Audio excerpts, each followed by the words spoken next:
Good Kid, Mad City, but I wanted to tell my story first, right? What I used to like when I was a kid, hard raps, good beats, that's smacking, right? And it was a great transition from Mr. Morale because that was my most intimate. I wanted to go inside of my own psyche and my own personal withdrawals and see how it connects with the public and who can relate.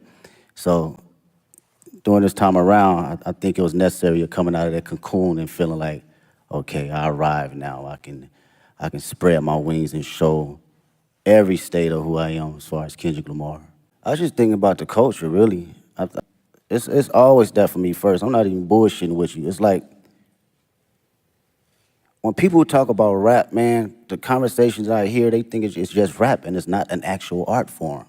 So when you put records like that at the forefront, it reminds people that this is more than just something that came 50 years ago. So I love to see that it gets that type of recognition for just straight raps, from awards to the billboards, all that, because this is truly just as big as an art form and a genre as any other genre. So that's what I think about, and I feel accomplished being able to do that.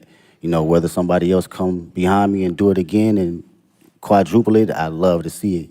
If that was my purpose to do that, then that's exactly what it was for that particular moment.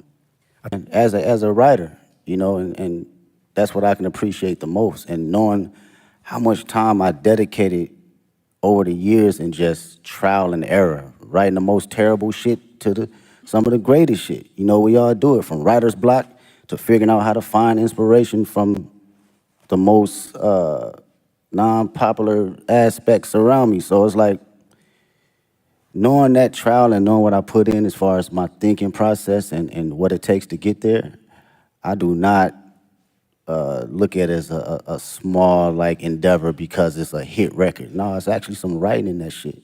You know, whether it connect with you on a spiritual level, whether it connect with you on a comedic level, whether it connect with you just on a personal dynamic, it's still from a writer's point of view. Always going into my mind of like, what if, right? And crafting out my what if ideas to the masses. So when I think about concepts and I think about what I actually believe and what I feel, I just go through a breakdown as if I'm reading a book, you know, and how I want people to hear this from a book sequence. So my initial process is, okay, how can I open them up to the story, and how can I drive them to the ending point to make them feel truly exactly what I'm trying to convey, whether they take their own perspective from it or they take mine. I just want you to feel it first. You know, the right